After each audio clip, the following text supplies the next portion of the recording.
할렐루야. 네, 오늘도 함께 예배하는 우리 모든 청년들과 성도님들 주님의 이름으로 축복합니다. 하나님의 은혜와 평강이 여러분 모두와 함께 하시기를 간절히 바랍니다. 여러분, 오늘 들어오면서 사순절 묵상 카드 다 받으셨나요? 지난주에 광고했던 것처럼 오늘부터 7주 동안 매주 하나씩 말씀 카드를 나눠드리는데요, 이번 주 수요일부터가 이 사순절이 시작됩니다. 사순절은 부활절을 기다리는 40일간의 기간을 의미합니다. 그래서 40을 의미하는 사순절이라고 불러요. 이 기간 동안에는 예수님의 고난과 죽음을 묵상하면서 거룩하고 경건한 시간을 보내게 됩니다. 그래서 우리 유비크도 이 사순절 기간 동안 매주 하나씩 이 말씀 카드를 나누면서 한 주간 동안 이 말씀을 좀 묵상해 보자라고 하는 거예요. 잠깐 카드를 좀 설명을 드리면, 이 카드의 앞장에 보시면 예수님께서 십자가 위에서 하신 말씀이 적혀 있어요. 이 말씀을 십자가 위에서 하신 7가지 말씀, 그래서 가상칠언이라고 부릅니다. 이 말씀을 가지고 주일에 설교 말씀을 나누고 일주일 동안에는 그 말씀을 각자 묵상하면서 지내면 됩니다. 그리고 뒷면에 보면 한 주간 동안 우리가 회개해야 할 죄와 기도 제목이 있습니다. 우리가 지난 수련회에서 7가지 대죄에 대해서 공부했는데 7주 동안 하나씩 회개하려고 합니다. 그러니까 여러분은 한 주 동안 말씀을 묵상하고 한 가지 죄에 대해서 회개하고 그렇게 거룩하게 지내는 연습을 하면 되거든요.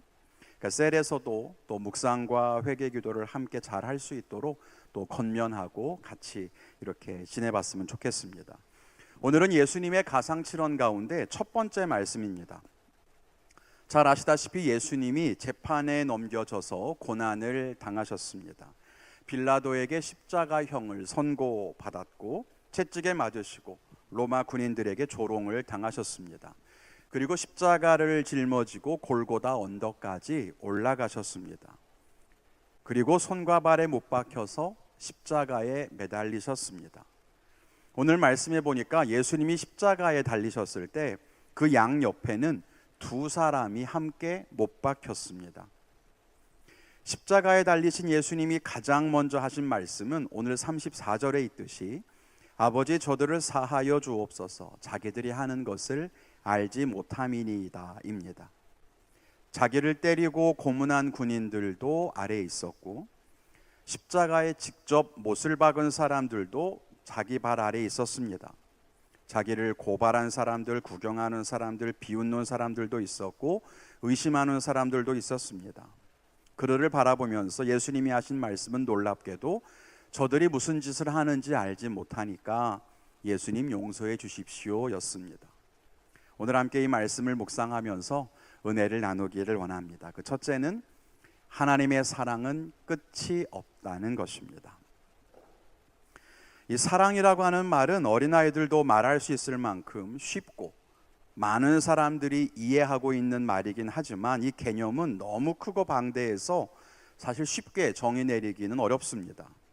사랑한다는 말도 그 사랑이 어떤 것이고 또 얼만큼의 희생이나 감정을 담고 있는 것인지에 대해 서로 이해가 너무 다를 수 있죠. 그래서 서로 사랑한다고 말하면서도 사람들은 사랑 때문에 다투는 거 아니겠습니까? 네가 날 사랑한다며 왜 이거 안 해? 그 사람의 입장에서는 그 정도는 사랑에 포함되지 않을 수도 있는 거니까요. 예를 들어 여러분은 강아지나 고양이와 같은 애완동물을 사랑하십니까? 동물을 사랑합시다 라고 하는 말은 누구나 동의할 수 있지만 그 사랑의 기준은 또 사랑의 범위는 다 다를 겁니다. 여러분도 한번 같이 생각해 보자고요. 여기에 동물을 사랑한다고 하는 말에 기준이 있습니다. 여러분은 어디까지가 사랑이라고 생각하는지 한번 보세요.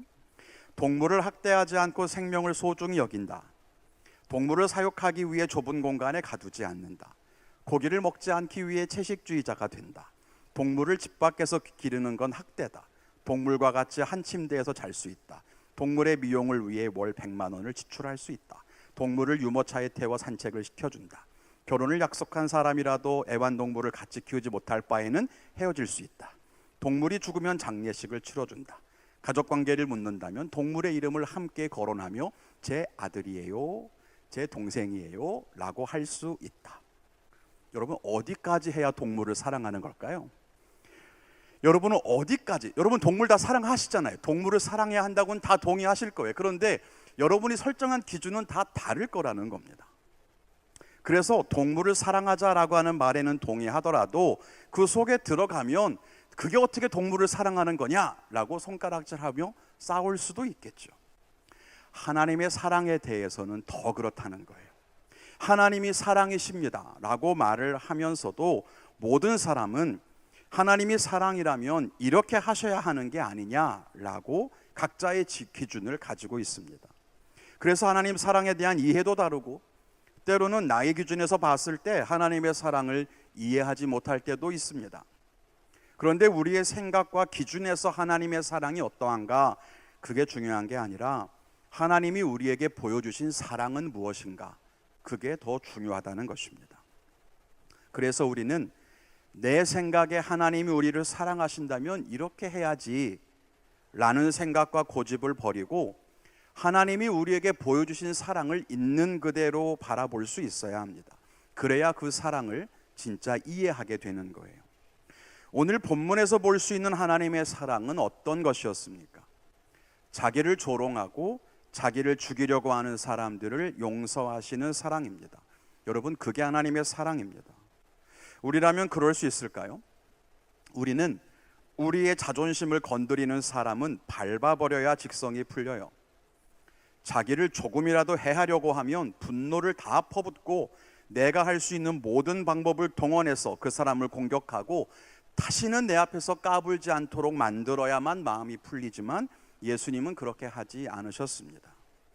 자기를 조롱하는 사람들, 자기를 사랑한다고 했다가 배반한 사람들, 자기를 재판에서 죽음에 몰아넣은 사람들까지 예수님은 용서하셨습니다. 심지어 자기를 때리고 십자가에 못 박은 사람들, 자기에게 침뱉은 사람들도 용서하셨습니다. 그리고 예수님이 스스로 용서하신 것을 넘어서 하나님께 저들을 용서해 달라고 부탁하시기까지 합니다. 하나님께서 그들을 벌하지 말아달라고 하신 거예요. 여러분, 그게 예수님이 보여주신 사랑이었습니다.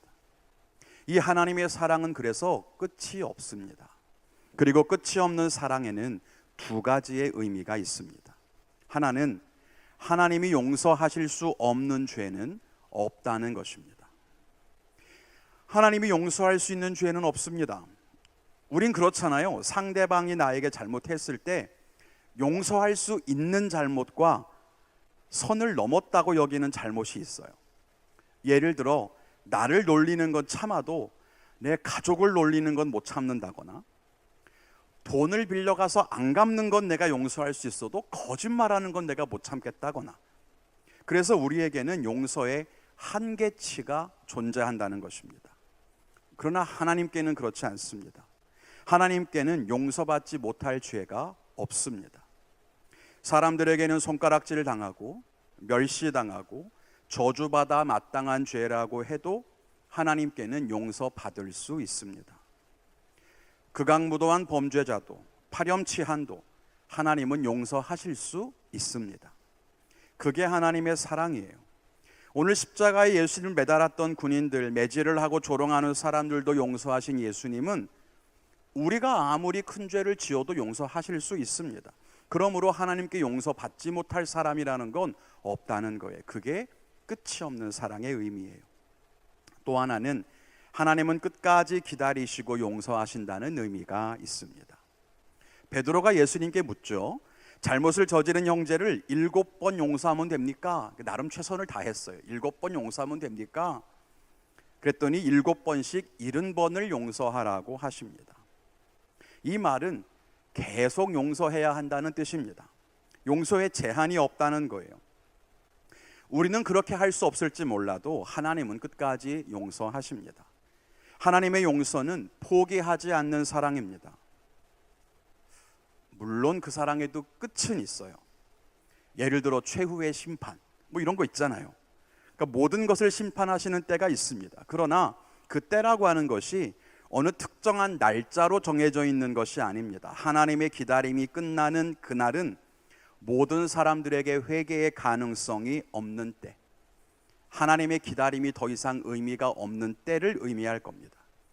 실제로 하나님은 이스라엘 백성들을 출애굽시키셨을 때도 가나안 땅에 사는 사람들을 진멸하라 이렇게 말씀하셨는데요. 그 이유는 그들이 하나님께 돌아올 가능성이 없었기 때문입니다. 그들의 죄가 가득 차서 심판 외에는 더 이상 길이 없는데 하나님은 이스라엘을 통해서 그들을 진멸하려고 하셨습니다. 그렇게 본다면 하나님은 정말 용서하실 수 있을 때까지 끝까지 기다리시고 용서하시는 것이 맞습니다. 우리가 반복해서 죄를 짓더라도 혹은 우리가 오랫동안 하나님을 떠나 있었다고 해도 하나님은 우리를 끝까지 기다리시고 용서하십니다. 그러므로 하나님께 용서받지 못할 사람은 아무도 없습니다. 아무리 큰 죄를 져도, 아무리 오랫동안 하나님을 떠나 있어도 하나님은 용서하실 수 있어요. 이사야서 이렇게 말합니다. 악인은 그의 길을, 불의한 자는 그의 생각을 버리고 여호와께로 돌아오라. 그리하면 그가 긍휼히 여기시리라. 우리 하나님께로 돌아오라. 그가 너그럽게 용서하시리라. 돌아오면 용서하신다는 것, 그게 하나님의 끝이 없는 사랑입니다. 그런데 문제는 우리가 이 하나님의 용서와 사랑을 이해하지 못해서 이 사랑을 거부할 때가 있다는 것입니다. 하나님이 저렇게 나쁜 사람을 용서하신다는 게 말이 되느냐, 이렇게 하소연하기도 합니다. 정말 당장 지옥에 보내서 벌을 줘도 시원찮을 사람인 것 같은데 하나님이 그 사람을 용서하신다고 생각하면 이해되지 않을 수 있죠. 또 나 자신을 생각할 때에도 하나님이 이런 죄도 용서하실까? 나도 용서하실까? 이런 의구심을 가질 때가 있어요. 이렇게 죄를 반복하며 사는데 하나님이 용서 정말 해주실까? 회개하고 돌아서면 또 똑같은 죄를 짓는데, 그렇게 오랜 시간 동안 똑같은 잘못을 하며 사는데 하나님이 진짜로 나를 용서하실까? 의구심이 들 때도 있습니다. 그래서 하나님의 용서를 구하는 데에 어려움을 당하기도 합니다. 그런데 그게 하나님의 사랑이에요. 우리의 생각으로는 다 이해할 수 없고 때로는 그 사랑을 받아들이기 쉽지 않지만 그게 하나님의 사랑이라고 우리는 인정해야 합니다. 느헤미야서에 말씀하십니다. 주께서는 용서하시는 하나님이시라. 은혜로우시며 긍휼히 여기시며 더디 노하시며 인자가 풍부하심으로 그들을 버리지 아니하셨나이다. 하나님의 성품을 여러 가지로 설명할 수 있지만 하나님은 사랑이십니다. 그리고 하나님이 사랑이시라고 하는 그 말은 그분이 용서하신다는 뜻이기도 합니다. 그러므로 그의 용서에는 제한이 없어요. 그의 용서에는 한계가 없다는 거예요. 예수님은 우리를 사랑하시되 끝까지 사랑하십니다. 그리고 우리를 끝까지 사랑하신다는 말은 끝까지 용서하신다는 뜻이기도 합니다. 우리가 그분의 사랑을 의지해서 하나님께로 돌아가면 됩니다. 우리가 하나님의 끝없는 사랑과 한계가 없는 용서를 믿는다면 우리는 그분의 사랑과 용서를 의지해서 회개하면 됩니다. 만일 우리가 우리의 죄를 자백하면 그는 미쁘시고 의로우사 우리의 죄를 사하시며 우리를 모든 불의에서 깨끗하게 하실 거라. 우리가 회개할 때 하나님은 우리의 모든 죄를 사하여 주실 거라고 그렇게 말씀하셨습니다. 아무리 큰 죄라도, 아무리 오랫동안 하나님을 떠나 있었다고 하더라도, 여러분이 오늘도 죄를 짓고 왔다 하더라도, 그 죄에서 벗어날 수 없어 지금까지도 버리지 못하고 있다 하더라도 하나님은 우리를 용서해 주실 수 있습니다. 우리가 용서받을 수 있는 이유는 하나님의 사랑 때문입니다. 여러분이 착하게 살아서 용서받는 게 아닙니다. 여러분이 회개 기도를 정말 제대로 완벽하게 해서 기도를 잘했기 때문에 용서받는 거 아닙니다. 하나님이 우리를 사랑하시고 하나님이 우리를 용서하기를 기뻐하시기 때문에 우리는 용서받는 겁니다. 다만 회개라고 하는 건 하나님이 우리를 용서하신다는 것을 믿는 고백이라고 하는 것을 꼭 기억했으면 좋겠습니다. 하나님이 나의 죄를 사하실 수 있다는 것, 그리고 예수님의 죽음을 통해서 나의 죄를 사하셨다는 것, 그걸 믿는 겁니다. 그러므로 우리는 자신의 죄에 대해서 다른 어떤 반응을 보이기에 앞서 먼저는 회개해야 하는 겁니다. 따라서 회개는 하나님의 사랑과 용서를 믿는 사람만 할 수 있는 신앙의 행위인 거예요. 하나님께 회개할 때 우리는 나의 죄에 집중할 때가 있습니다. 이 죄가 얼마나 나쁜 건지, 내가 얼마나 반복적으로 이 죄를 지었는지, 그렇게 생각하면서 우리 자신을 책망하며 죄책감을 가지고 하나님께 회개할 때가 있는데요. 여러분, 그러나 진정한 회개란 죄를 바라보는 게 아니라 이 죄를 용서하시는 하나님을 바라보는 것인 줄로 믿습니다. 그래서 하나님의 한없는 사랑에 감격하고 그분의 사랑으로 인해 죄에서 자유하게 된 기쁨을 얻는 것이 진정한 회개의 능력이라고 하는 거예요. 그래서 회개할 때 눈물이 나는 이유는 죄를 지어서 부끄러워서 눈물 나는 게 아니고 이 죄를 용서하신 하나님 때문에 감격해서 우는 거예요. 내가 이 죄 때문에 민망하고 슬퍼서 우는 게 아니고 그 죄를 용서하시기 위해 목숨을 내어놓은 예수님의 사랑 때문에 감격하고 기뻐서 우는 게 회개의 진짜 눈물인 거예요.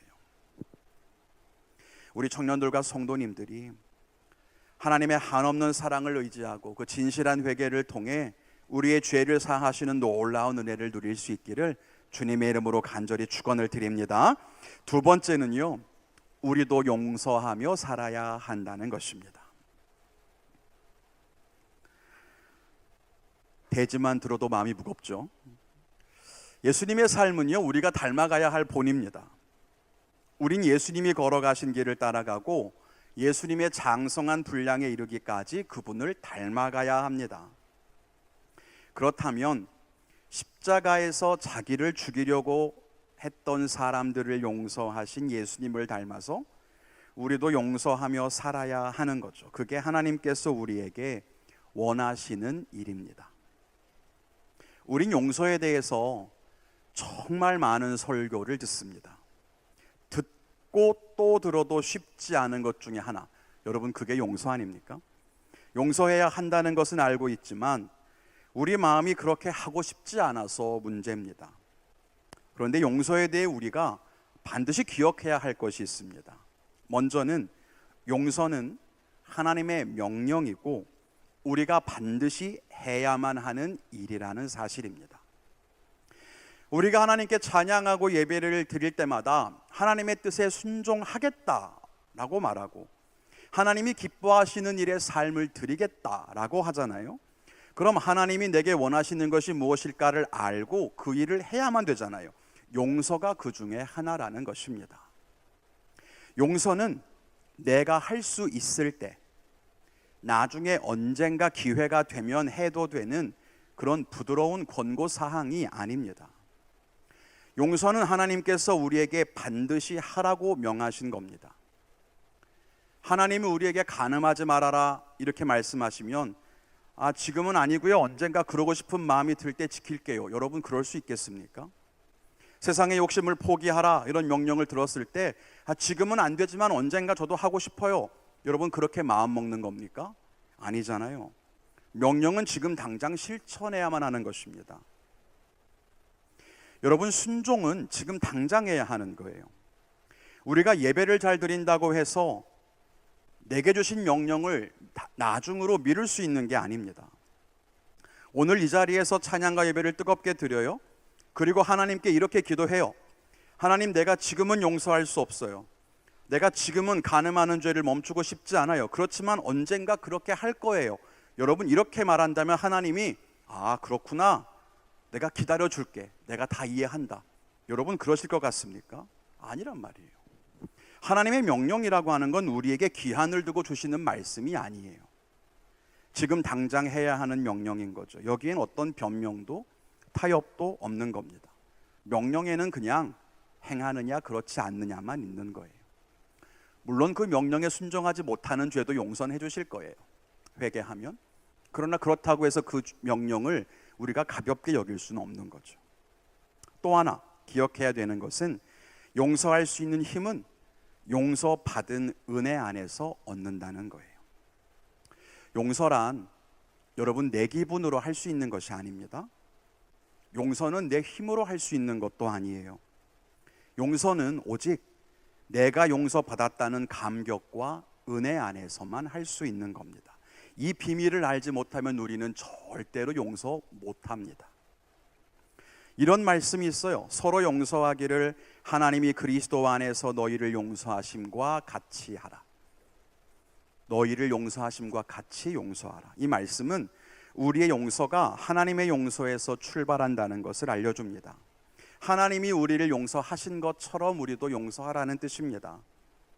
우리를 한없이 용서하셨듯이, 계속해서 용서하셨듯이, 아무리 큰 죄라도 용서하셨듯이 너희도 그렇게 용서하라는 뜻입니다.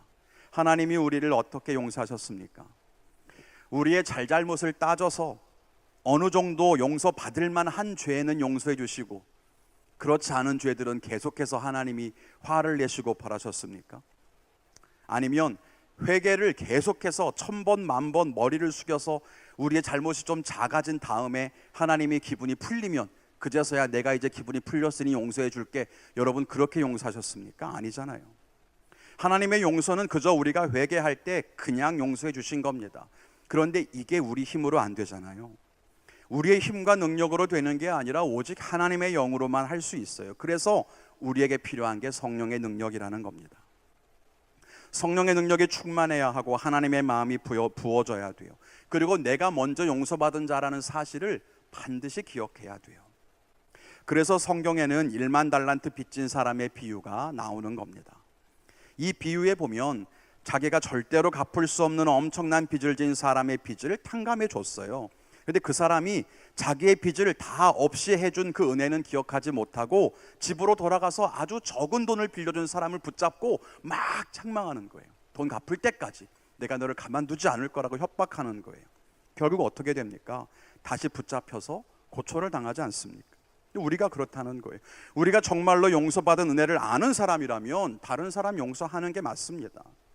그래서 용서받은 걸 아는 사람만 용서할 수 있고요, 남을 용서하지 못하는 사람은 하나님께 용서받은 기쁨이 뭔지 사실은 모르는 사람인 겁니다.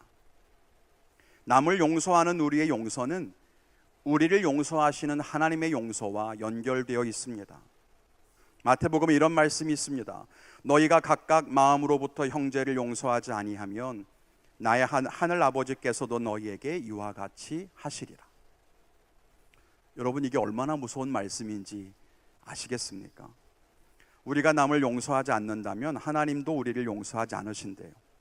여러분, 그래도 누군가를 계속 미워할 수 있겠습니까? 우린 이렇게 말할 때가 있어요. 그 사람이 용서받지 못하게 행동을 했어요. 저 사람이 벌받을 짓을 했으니까 벌을 주는 게 마땅합니다. 그래요, 그렇게 말할 수 있죠. 하나님의 사랑을 모르는 사람은 그렇게 말할 수 있습니다. 저렇게 하는 사람을 어떻게 용서합니까? 그런데 여러분, 하나님은 나 같은 사람도 용서하셨잖아요. 하나님을 예배할 때는 거룩한 척하고 세상 속에서는 온갖 음란한 생각에 사로잡혀 살고 남 험담하고 욕하고 자기 욕심에 사로잡혀 양보할 줄도 모르는 우리를 용서하셨잖아요.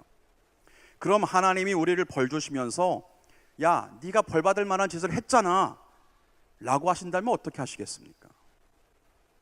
용서는 벌 받을 일을 했어도 벌을 사해 주는 게 용서예요. 욕먹을 짓을 했어도 욕하지 않는 게 용서예요. 그러니까 하나님께서 우리에게 용서하라고 하시는 것은 욕먹어도 싼 그 사람에게 욕하지 말라는 뜻이에요. 정말 온갖 벌을 다 내려도 시원찮은 그 사람을 용서해 주라는 거예요. 물론 그렇다고 해서 법도 없고 사회적인 형벌이 필요 없다는 말은 아니에요. 사회법으로 규정하고 벌을 주는 것이야 정해진 대로 하면 되는데, 우리가 사람을 미워하거나 용서하지 않는 것과는 또 다른 문제라는 것입니다. 법을 어겼으면 법이 규정한 벌을 받으면 되고 우린 그 사람을 용서하면 되는 거예요. 그게 용서받은 사람의 마땅한 태도라고 하는 겁니다. 이 말씀이 어떻게 들릴지 모르겠지만 저는 이렇게까지 한번 상상을 해봤어요. 그래서 여러분, 상상이에요. 예수님을 믿고 죄를 사함받은 사람이 천국에 들어가는 게 아니라 예수님을 믿고 죄를 용서받은 그 은혜의 감격으로 다른 사람을 용서할 수 있는 사람이 천국에 들어가는 건 아닐까. 왜냐하면 예수님이 이렇게 말씀하셨거든요. 나더러 주여 주여 하는 자마다 다 천국에 들어갈 것이 아니요 하늘에 계신 내 아버지의 뜻대로 행하는 자라야 들어가리라. 하나님께 나의 죄를 용서해 주셔서 감사해요, 주님의 은혜로 나는 죄사함 받았어요 라고 말하는 사람들이 천국에 들어갈 것이 아니요 아버지의 뜻대로 용서하는 자라야 들어가리라 처럼 느껴지는 거예요, 이 말씀이. 오늘 본문에서 예수님이 십자가 아래에 있는 사람들을 바라보시면서 너무 안타까워 하셨어요. 사실 따지고 보면 안타까울 게 없어요. 예수님을 믿지 않은 사람들이잖아요. 거부했던 사람들이고, 예수님을 로마에 팔아넘긴 사람들이고, 예수님을 때리고 십자가에 못 박은 사람들, 뭐가 불쌍해요? 복음을 거절한 거잖아요, 우리 입장에서 본다면. 다른 사람들은 몰라도 너희만큼은 절대로 천국에 들어갈 수 없다 라고 하셔도 이해할 수 있을 것 같은데, 그런데 예수님은 그들의 죄를 사해달라고 하나님께 대신 기도하고 있단 말이죠. 여러분, 이게 하나님의 사랑입니다. 우리도 그 사랑을 받았기 때문에 여기에 이렇게 구원받은 자로 하나님을 예배할 수 있는 겁니다. 똑같은 죄를 반복적으로 지으면서도 하나님의 은혜를 망각한 채 자기 욕심을 따라 살아가는 우리를 향해 하나님이 한없이 용서하시고 기다려주셨기 때문에 여기에서 또 오늘 우리는 예배하고 있다는 거예요. 그리고 하나님은 우리를 구원하시고 그렇게 말씀하십니다. 너희도 용서할 수 있다고. 너희가 용서받은 것처럼 너희도 용서하라고. 여러분, 이게 하나님의 뜻입니다. 우리가 삶을 다해 하나님의 사랑을 힘입어 사랑하고 용서하는 진짜 순종의 삶을 살아갈 수 있기를 주님의 이름으로 간절히 축원을 드립니다. 이제 말씀 맺겠습니다. 예배팀은 나와서 우리 기도와 찬양을 좀 준비해 주시기를 바라고요. 말씀드린 것처럼 돌아오는 주 수요일이 이제 사순절이 시작되는 제 수요일입니다. 여러분은 예수님의 십자가를 바라볼 때 어떤 생각이 드십니까? 예전에 저는 십자가를 볼 때 구원받은 감격이 굉장히 컸어요. 아, 예수님이 저 십자가에 달려 죽으셨구나. 나를 위해 죽으셨구나. 아, 그래, 십자가에 달려 죽으셔서 내 죄가 사함받고 내가 천국에 가는구나. 이거 얼마나 좋아요. 그 십자가를 볼 때마다 감격이 있었단 말이에요. 근데 신앙생활을 할수록 십자가를 볼 때마다 부담감이 생겨요. 저 십자가가 나를 용서하신 예수님의 십자가이기도 하지만 남을 용서하기 위한 나의 십자가이기도 하다는 걸 깨달았기 때문이에요. 우리도 예수님처럼 용서해야 돼요. 그런데 이 말 속에 용서의 비밀이 들어 있습니다. 용서하려면 예수님처럼 해야 한다는 거예요. 그게 뭡니까? 내가 저 십자가에 달려야 한다는 거예요. 내가 낮아져야만 용서할 수 있어요. 내가 수치를 당하고 자존심을 내려놔야만 용서할 수 있어요. 내가 죽어야만 용서할 수 있는 거예요. 내 생각이 사라지고 판단이 없어요. 그래야 용서할 수 있어요. 어쩌면 그래서 예수님은 우리에게 너의 십자가를 지고 따라오라고 말씀하셨는지도 모르겠습니다. 그리고 오늘 우리도 저 십자가 앞에서 두 가지를 위해서 기도하려고 합니다. 하나는 우리를 용서하신 하나님께 감사하며 죄를 회개하며 기도할 거고요. 또 하나는 우리도 예수님처럼 용서하는 삶을 살게 해달라고 기도할 겁니다. 우리의 힘과 의지로는 용서할 수 없지만 성령의 능력으로는 할 수 있습니다. 그래서 성령님, 나를 좀 붙들어 주십시오. 용서할 수 있는 힘을 주십시오. 그렇게 구하면 좋겠습니다. 지금까지 용서하려고 했지만 용서하지 못한 사람이 있다면 오늘 꼭 용서할 수 있었으면 좋겠습니다. 그리고 놓아주세요. 그냥 용서한다고 하고 하나님께 맡겨버리세요. 그냥 하나님한테 다 보내버려요. 여러분이 정말로 주님 안에서 자유함을 누리려면 용서하세요. 그게 누구든 용서하십시오. 나도 용서 받았으니까 용서하십시오. 여러분이 용서 받았기 때문에 하나님을 믿는 백성 됐으니까 그 사람도 용서해 주십시오. 다시 말씀드리지만 용서 받은 사람만 용서할 수 있습니다. 여러분이 용서 받았다면 여러분은 용서할 수 있습니다. 저 십자가가 예수님의 십자가이면서 여러분의 십자가였으면 좋겠습니다. 내 생각과 판단을 저곳에, 내 감정과 자존심을 십자가에, 내 상처도 십자가에 그렇게 못 박고 수치의 자리, 낮아지는 겸손의 자리, 그곳에서 가장 낮은 모습으로 내게 상처 준 그 사람을 높이며 용서했으면 좋겠습니다. 그 사람이 나의 이런 마음을 알까요? 모를 거예요. 예수님 못 박았던 군인들이 예수님이 십자가 위에서 아버지 저들을 사해 주세라는 기도를 들으면서 어떤 생각했을까요? 너나 네 죄를 사해라. 죽음을 앞두고 네가 뭔데 나의 죄를 사한다고 그러지 않았겠습니까?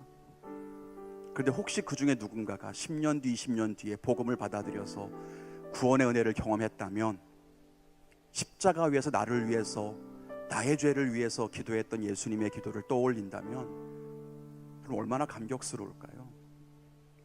오늘 우리가 내게 잘못했던 사람들을 용서한다고 말하는 건 그 사람들은 모를 수도 있어요. 그러나 우리는 하나님께 그렇게 기도했으면 좋겠어요. 하나님, 나도 용서하게 해주시고 그 사람 죄도 사해 주시고 내가 용서받은 자의 기쁨을 충만하게 누리며 그렇게 살게 해달라고. 여러분에게 상처 준 가족 용서하세요. 여러분 직장 그 사람 용서하세요. 교회의 성도들, 옆에 있는 지체들 용서하세요. 그렇게 우리가 하나님의 그 십자가의 은혜를 좀 기억하면서 한없는 그 사랑으로 우리가 새로워지기를 원합니다. 같이 우리 찬양하고 기도하겠습니다.